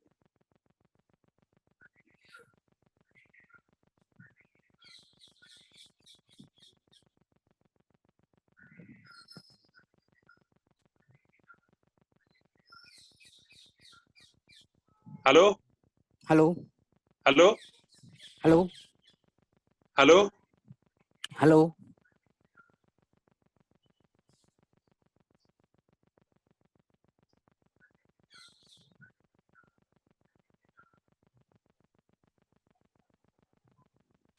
हेलो। हेलो। हाँ, आवाज आ रही है? हाँ जी सर। ये तुम्हारी समस्या मैं अच्छी तरह समझ रहा हूँ। गवर्नमेंट वाले खुद भी समझ ही नहीं पाते हैं कि डेफिनेशन क्या है ट्रांसजेंडर की। हाँ और जी। कई बार समझाते समझाते मैं भी थोड़ा इस बारे में सोचता हूँ कि क्या किया जाए, और वो इतना डिटेल में जाना नहीं चाहते, या हाँ उनके जी। पास समय नहीं होता, काम का बोझ बहुत ज्यादा होता है। मैं तुम्हारी बात से पूरी तरह सहमत हूँ, ये होना चाहिए, लेकिन ये मानता हूँ कि ये हो नहीं रहा है। और यही मैं पहले भी कहता हूँ कि सरकार समझ नहीं पा रही है कि समस्या कहाँ है। तो आपको क्या लगता है कि इस समस्या के लिए मुझे मतलब कोर्ट जाना चाहिए कि नहीं जाना चाहिए? क्योंकि 2 साल से उन्होंने मेरी फाइल अटकाई हुई है और उनको समझाने में बहुत दिक्कत आ रही है। ऊपर से अब ट्रांसजेंडर बिल आ गया है जिसके अंदर वो बोल रहे हैं कि मतलब पहले आपको ट्रांसजेंडर मतलब कि अपने आप को घोषित करना पड़ेगा, उसके हाँ बाद आप मेल घोषित हो सकते हैं। हाँ, सही है। हाँ। एक्ट में यही लिखा हुआ है, एक्ट का यही प्रोविजन है। हाँ जी। तो ये मतलब बहुत प्रॉब्लम है, तो आप क्या सजेस्ट करते हैं? कोर्ट में जाने से भी रास्ता नहीं निकलेगा इससे। तुमको चाहिए क्या है, क्या चाहिए ये बताओ। मुझे एक्चुअली मेरा फीमेल की तरह मतलब मेरा जॉब है, लेकिन मेरे को एज अ मेल जॉब करना है। उसके लिए मैंने नालसा के थ्रू सब कुछ फॉर्मेलिटीज पूरी कर ली हैं और अप्लाई कर दिया है। 2 साल से मेरी फाइल जो है वो अब अटकी पड़ी है। अब उन्होंने आगे भेजी है HR में। अब कह रहे हैं उसके बाद फिर वो DOPT जाएगी फाइल। तो ये बहुत, मैंने एक वकील भी करा था, वकील का लेटर लगाया है, तब जाके उन्होंने मेरी फाइल जल्दी मूव करी, नहीं तो वो मेरी फाइल भी मूव नहीं कर रहे थे। इसमें एक RTI भेजो, है हाँ जी। RTI भेजो, और RTI में ये लिखो कि इस फाइल को डील करने वाले लोगों के नाम क्या क्या है, उनके नंबर क्या क्या है। ठीक है, हाँ जी सर। ऊपर तक नंबर मिल जाएंगे। फिर एक एक करके मेल भेज के सबसे अपॉइंटमेंट लेना शुरू करो उनका, और ठीक। एक एक करके मिल के उनको समझाओ ये गाइडलाइंस है, हाँ जी। ये गाइडलाइंस है, अरे और ये लॉ नॉर्मल है। ठीक है, थैंक यू सर। ठीक है, और फिर हाँ मिलो, जी सर। उससे रास्ता निकलेगा। ठीक है, थैंक यू सो मच। हाँ, वेलकम। रश्मि।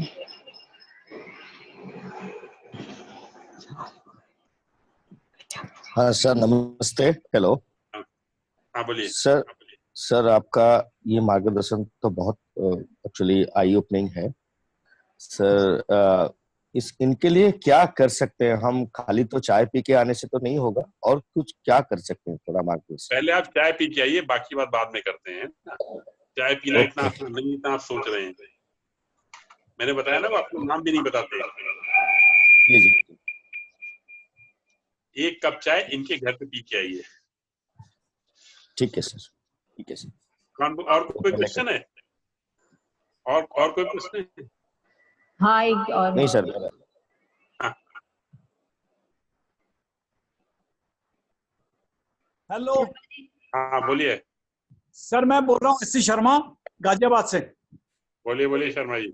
सर, ये मुझे एक चीज पूछना था कि इसके आगे क्या और रोड मैप क्या है, क्या करें और कैसे करें, और उसका रोड मैप कुछ आगे। आप इनके घर पे चाय पी के आए हैं कि नहीं? नहीं, अभी नहीं पिए सर। शर्मा जी, आप पहले चाय पी के आइए, इसीलिए मैंने सबको रोड मैप शुरुआत में ही दे दिया कि हाँ। लंबी मत सोचिए, क्योंकि आप चाय जो मैं पीना कह रहा हूँ इतना आसान नहीं होता है ये। अभी जब आप किन्नर से मिलेंगे ना, वो अपना नाम नहीं बताएगी, आपको अपना घर का पता नहीं बताएगी, तब आपको पता चलेगा कि वो कितनी मजबूरी में। आपने मेरी फिल्म तो देखी ना शर्मा जी? हाँ जी, देख ली साहब, 2-3 बार देख ली मैंने। हाँ, फिल्म देखिए तो आप दर्द समझ जाएंगे कि अपना नाम पता बताते नहीं है, कितना मुश्किल होता है इन लोगों से मिलना। और उसी के साथ आपको समझ में आएगा कि घर पे साथ जाके चाय पी के जरा मिलना जुलना का प्रेम देखिए कि क्या होता है। ये सोचना छोड़िए अभी कि सरकार क्या करेगी। सरकार जो कर रही है धीरे धीरे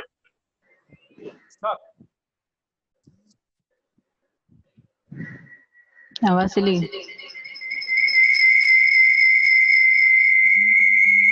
तो आप मिल के आए इन लोगों से सर। और कोई भी किसी भी तरह का कोई प्रश्न पूछ सकते हैं, जिसने फिल्म देखी हो या ना देखी हो, कोई भी किसी भी तरह का कोई प्रश्न पूछ सकते हैं अभी। एनी क्वेश्चन कितने भी पूछा जा रहा है। हाँ, क्या इनके मन में भी झिझक होती है सर हमसे मिलने की? हेलो, एक शर्मा जी पूछ रहे हैं। Yes sir. शर्मा जी, इनको किसी जेंडर पर्सन से मिलना मना है। ओरिजिनल कमांडमेंट्स जो है ना, इनको जेंडर पर्सन से मिलना मना है। और मैं अपनी किताब में मैंने एक मेंशन किया है, एक फरीद नायक हैं जो 95 इयर्स की थी। तो जब मैं उनसे मिलने गया तो उन्होंने कहा कि तुम कैसे आ गए, और मुझसे पहले उनसे मिलने कोई 25-30 साल पहले कोई आदमी औरत गए थे, वरना वो सिर्फ किन्नरों से ही मिलती थी। अच्छा। तो ये झिझक इनकी नॉर्मल है, ये होती है। अभी हालांकि ये बदलते हुए इसमें माहौल में ये सब इतना चलता नहीं है और ये लोग मिल रहे हैं लोगों से। अंजलि जी, फरीद नायक को दिखाया हुआ है, इनकी डेथ हो गई, ये 95 इयर्स की थी। तो 25-30 साल बाद कोई जेंडर पर्सन इनसे मिलने पहुंचा था, जो इंडिया नंबर 1 थी। गुरु के सामने चेले कभी भी बैठते नहीं, हमेशा खड़े रहते हैं। फिल्म में अगर शर्मा ध्यान दीजिएगा, चेले कभी गुरु के सामने बैठते नहीं है।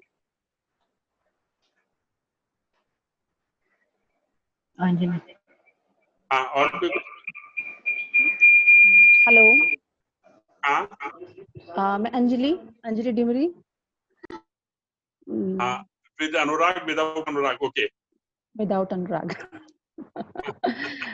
मैं एक्चुअली मेरा एक क्वेश्चन भी है, और जो अभी इससे पहले पूछ रही थी कुछ क्वेश्चंस, तो उनके लिए शायद वो आंसर भी होगा कि हम लोग जो ये बोलते हैं कि बहुत मिसबिहेव करते हैं, तो उनमें मुझे ऐसा लगता है कि उनकी आड़ लेके कुछ लड़के जो बेरोजगार होते हैं और वो हिजड़ा बन के घुस जाते हैं उनकी कम्युनिटी में, वो शायद ये मिसचीफ और बदतमीजी वगैरह करते हैं। अंजलि, मैं बता दूं, भी ये तुमने बहुरूपिया के बारे में बात की है, जो फेक हिजड़ा बन के आते हैं। बहुरूपियों की संख्या बहुत कम है, बहुरूपियों की संख्या बहुत कम है। पहले तो ये समझो कि बहुरूपिये क्यों आते हैं, क्योंकि इजी मनी दिखाई देता है। लड़के को क्या लगता है, साड़ी पहनी और चल गया भीख मांगने के लिए हिजड़ा बन के।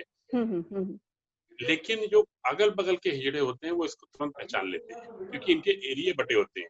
तो जैसे ही पहचान लेते हैं, मार मार के बुरा हाल कर देते हैं। हाँ, वो इंसिडेंट हमने देखे हैं, बट मेरे को ये लगता है कि वही लोग मिसचीफ करते हैं और वही बदतमीजी करते हैं जो इनको बदनाम करते हैं कहीं ना कहीं। कंप्लेंट इनकी सही थी, लेकिन इन्होंने जो फिल्म नहीं देखी हुई है ना, इसलिए ये दर्द एक ही तरफ का पहचान नहीं, अपना दर्द पहचान नहीं।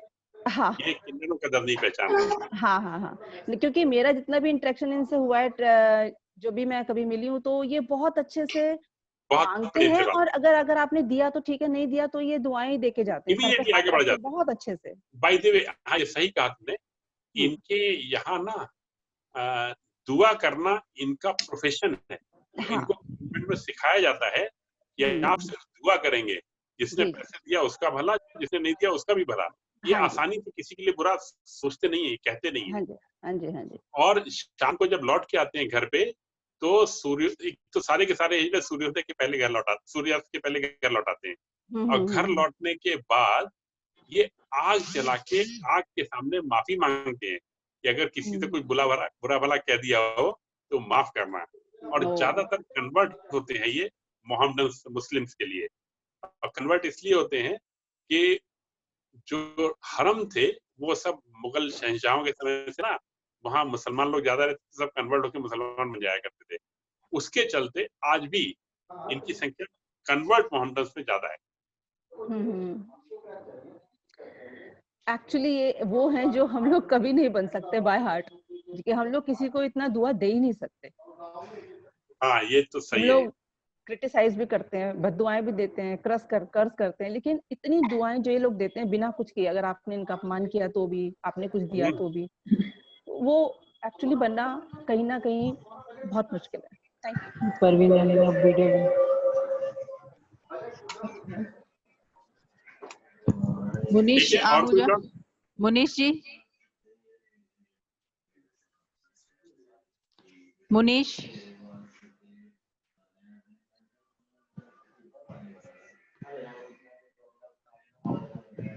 हेलो। हाँ मुनीश जी बोलिए। भाई नमस्ते सर।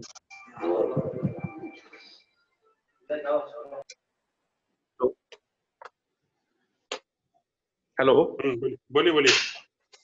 हाँ जी सर, इनको जैसे आपने बताया कि बंधुआ होते हैं तो वन टाइम पेमेंट देके ये छूट जाते हैं अपने गुरु से, तो इनको अगर लोग डोनेशन करके एक एक को डोनेट करके इनको करा दें इनके गुरु से, तो ये ज्यादा अच्छी लड़ाई लड़ पाएंगे।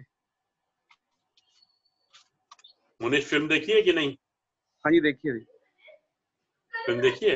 हाँ जी देखिए। और हाँ देखिए ना जी। ये इतना आसान नहीं होगा, ये है ना, ये सोचने में बड़ा आसान लगता है ये एक को 50,000 रुपए दिए आजाद करा दिए। आजाद कराने के बाद वो जाएगा कहाँ? उसको अपनी कम्युनिटी के लोग चाहिए रहने के लिए साथ में, क्योंकि जनरल लोग आसानी से उसको अपने साथ रखेंगे नहीं। और मैंने अपनी बुक के प्रीफेस में लिखा हुआ है कि हिजड़े लोग मुझसे कहते हैं कि मैं अपने यहाँ उनको बाई का काम दे दूं, और मुझे भरोसा है कि मेरी बाई से अच्छा वो काम करेंगे। ईमानदारी की मैं उनकी गारंटी लेता हूँ, लेकिन तब भी मैं उनको अपने बाई का काम नहीं दे पाता हूँ, तो शर्म मुझे अपने ऊपर आनी चाहिए या इनके ऊपर आनी चाहिए, ये भी एक सोचने वाली बात हो जाती है। जी जी। तो इनको आजाद कराना इतना आसान इस तरीके से नहीं होगा ये। और मैंने काफी प्रयास किए हैं, कुछ ऑर्गेनाइजेशंस भी आगे आए हैं। ये तो बताना भूल गया मैं कि जापान में एक ऑर्गेनाइजेशन ने माइक्रो फाइनेंसिंग के लिए मुझे इतना बढ़िया कॉन्टेक्ट किया। उन्होंने कहा 10,000 सिलाई की मशीनें, आप खाली नाम बता दीजिए चीजों को, वो एकदम से दिलवा देंगे। सोचिए 10,000 सिलाई की मशीनें, सिर्फ मुझे नाम बताना है। मैंने कहा एक पैसा वापस नहीं आएगा। कहते नहीं चाहिए वापस। अब प्रॉब्लम क्या है, मैं एक भी नाम नहीं बता पाया। जिन्होंने फिल्म देखी है उनको ये बात समझ में आएगी, जिन्होंने नहीं देखी है दुर्भाग्य उनका। फिल्म में एक सीन आता है जब माँ 1,000 रुपए सतीश नेहा को दे के जाती है, और माँ के जाने के बाद दादी वो 1,000 रुपए मांग के उससे दारू पी जाती। गुरु शिष्य परंपरा में, गुरु चेला परंपरा में मेरे हिसाब से ये बिल्कुल ठीक था, क्योंकि जो कुछ माँ दे के गई थी वो नेहा या सतीश के लिए नहीं था, वो घर के लिए था, और घर की मालिक के गुरु है। कुछ सिद्धांत समझना जरूरी होते हैं।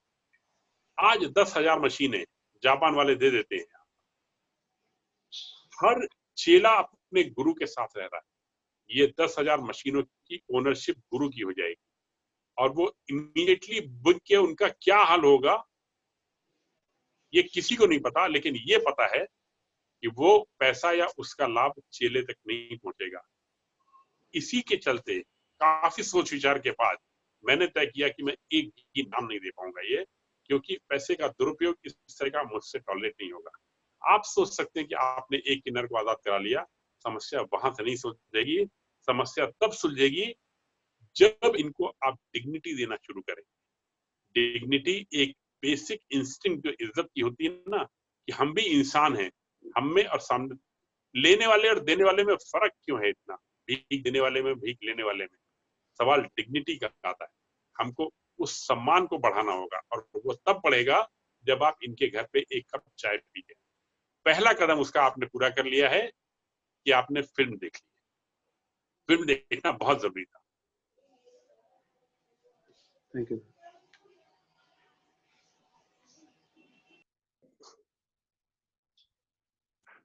और कोई क्वेश्चन?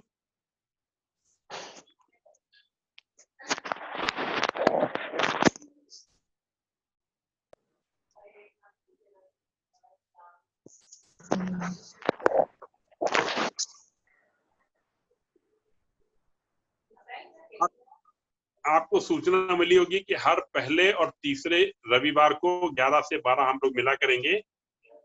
अगली मुलाकात हमारी 19 जुलाई को है, जिसमें मैं 4 दिन पाकिस्तान रह के आया था और 6 दिन नॉर्थ कोरिया रह के आया था, उसके बारे में चर्चा करूंगा। यकीन मानिए मेरे लिए तो वो अभी भी यादें बहुत ही मनोरंजक हैं। इसके साथ ही न्यूज़लेटर के जरिए हम टेंपल ऑफ हीलिंग के अपने डेवलपमेंट को आपको बताते रहना चाहेंगे। पीयूष जी नमस्ते। नमस्ते भैया। प्रणाम जी, कैसे हैं? बढ़िया। हाँ जी हाँ। पीयूष जी, ये नॉर्मली हम जब जाते हैं ना, मैं ट्रेन में सफर में, कुछ लोग जब ये आते हैं आशीर्वाद करते हैं बच्चों के लिए, वो बोलते हैं कि शुभ माना जाता है। मैं सुना कुछ उसका कुछ बैकिंग है क्या? बच्चे जब पैदा होते हैं इनका आशीर्वाद लेते हैं तो क्या है, मतलब उसका कुछ रीजन है? आपने फिल्म देखी है कि नहीं? मैं देखा हूँ। देखा है, ओके। सायन में एक मंदिर है जो किन्नरों का मंदिर है, मैनेज बाय किन्नर है। मैं गया हुआ हूँ उस मंदिर में। माना जाता है कि अगर दंपति को संतान नहीं हो रही हो तो वो उस मंदिर में जाके दुआ करें और उनको संतान होती है। इनको प्रभु ने वंचित तो रखा है, मैंने माना, लेकिन साथ ही साथ कहीं ना कहीं कंपनसेट भी बहुत जबरदस्त तरीके से किया हुआ है। तो मैं इन सब बातों को सही मानता हूँ और मेरे लिए ये मानना उचित भी रहेगा कि इनकी दुआओं में दम होता है। ये जो फिल्म आई और ये जो जहां तक लेके आया, मैं जहां तक पहुंचा, मैं आज आपके साथ बात कर रहा हूँ, कम से कम 12 घटनाएं मुझे याद आती हैं जो चमत्कार के रूप में हुई। मैं बार बार हिम्मत हार जाता था कि अब नहीं हो पाएगा, क्योंकि ऐसे 1 घंटे में बताना अलग बात होती है। जब वहां पे हम मैटर को डील कर रहे होते हैं और अजीब अजीब तरह की समस्याएं आ रही होती हैं और सब तरफ से विरोध आ रहा होता है, तब लगता है कि क्यों मैं इस झंझट में पड़ा हुआ हूँ, किस लिए। लेकिन फिर ये लगता था कि अगर मैं नहीं तो फिर कौन। बहुत सारी समस्याएं। आपने कहा कि इनकी दुआओं में दम कितना होता है। आप ना माने, कोई फर्क नहीं पड़ता। मैंने इनको दुआ देते कम देखा है, हालांकि देखा है। जब हमारी फिल्म बन रही थी तो पहले दिन रात को 2-2:30 बजे डीजल चोरी हो गया, एक 25 सीटर का केन गायब हो गया। तो दादी वह 4:30-5 बजे जब उठ के थी तो उन्होंने देखा कि केन गायब है। उन्होंने तो पूरा मोहल्ला आसमान पे उठा लिया, लेकिन इतने में भी उनको शांति नहीं हुई और उन्होंने एक बहुत बढ़िया गाली सारे मोहल्ले वालों मेरे सामने की कि जिस किसी ने भी ये वो डीजल चुराया है उसके घर से 7 दिन तक रोज सुबह एक मैयत निकले। मैं भी सुन के डर गया था। खैर किसी ने तो चुराया होगा और वहां कोई अगले दिन से ऐसा मैयत निकली भी नहीं। लेकिन ये मुझे इनकी दुआएं लेना मुझे जरूर अच्छा लगता है। ये बहुत सताए हुए हैं, ये कोई शक नहीं। मंदिर की फोटो देख रहा था मैं, साइन वाली दिखाई नहीं दी, लेकिन साइन में बहुत नामी मंदिर है इनका, जिसको सिर्फ किन्नर मैनेज करते हैं और जोगती मैनेज करते हैं। जोगती। हाँ, और बोलिएगा।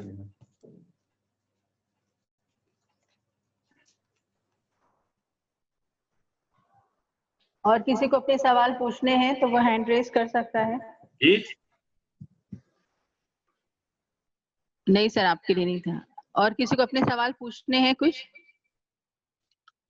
आवाज नहीं आ रही है। किसी को अपने सवाल पूछने हैं?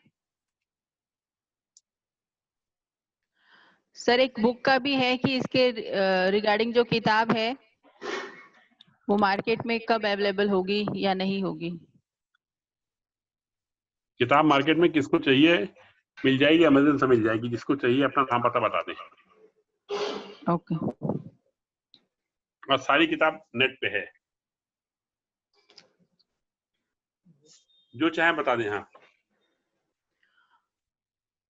और बाकी सारे पार्टिसिपेंट, अभी तो और कोई क्वेश्चन नहीं है, तो आई थिंक सो अभी हमें इसे सभा को समाप्त कर देना चाहिए। थैंक और यू हमारा एवरीबॉडी। अगेन एंड अगेन बार बार आपसे रिक्वेस्ट है कि आप लोग ग्रुप में प्रॉपरली देखिए क्या क्या आपको मैसेजेस आते हैं। हर सेकेंड और थर्ड संडे को हम कुछ न कुछ इशू के साथ में डॉक्टर पीयूष सक्सेना हमारे साथ रहेंगे 11 to 12 मोस्ट प्रोबेबली। और फर्स्ट एंड अगर थर्ड कुछ Sunday, first and third Sunday, और अगर बीच में कुछ और प्रोग्राम भी ऑर्गेनाइज होता है तो वो भी आपको ग्रुप के जरिए ही बताया जाएगा। सारे ग्रुप्स में सारी इंफॉर्मेशन शेयर कर दी जाती है, तो प्लीज एक बार इंफॉर्मेशन को ऑडियो या रिटर्न में दिया जाता है, आपको एक बार चेक कर लिया कीजिए ग्रुप को, तो इजी हो जाता है टास्क। और इसी के साथ ही हम आज का ये वेबिनार क्लोज करते हैं। Thank you so much sir. Thank you everybody.